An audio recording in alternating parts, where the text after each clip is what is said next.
The limits of education for all. Why not every child belongs in every classroom? The idea that every child thrives in every classroom is a widely held ideal, but it's often detached from reality. While well-intentioned, the assumption that schools can seamlessly meet the needs of all students overlooks fundamental differences in learning styles, teaching methods, and school environments. The mismatch between ideal and reality one teacher's experience illustrates this point sharply.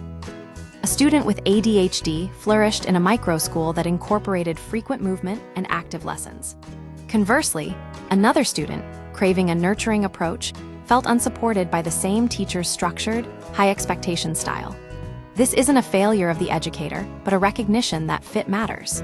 Schools historically weren't designed to accommodate every individual need, and expecting them to do so places unrealistic burdens on teachers and students alike. The core issue isn't malice or inadequacy, but a basic truth. Belonging looks different for each child. True equity isn't about forcing every student into the same mold, but about providing opportunities for them to find environments where they genuinely thrive. The case for selective environments: when this teacher founded their own school, they initially attempted to serve all students. However, limitations quickly became apparent.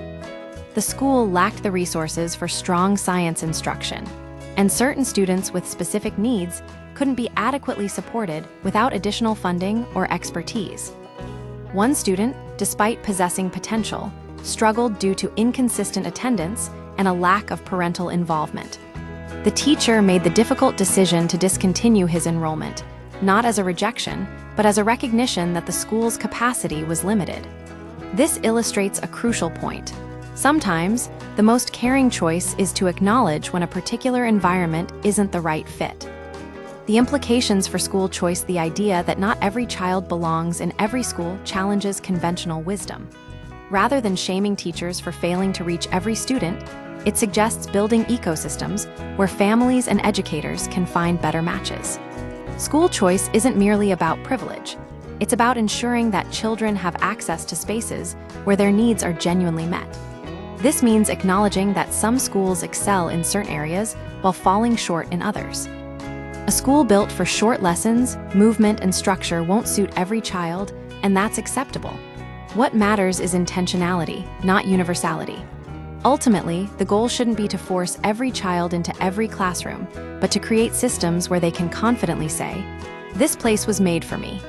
The acceptance of this reality isn't a step backward for equity. It's a step toward honesty and effective support for all students.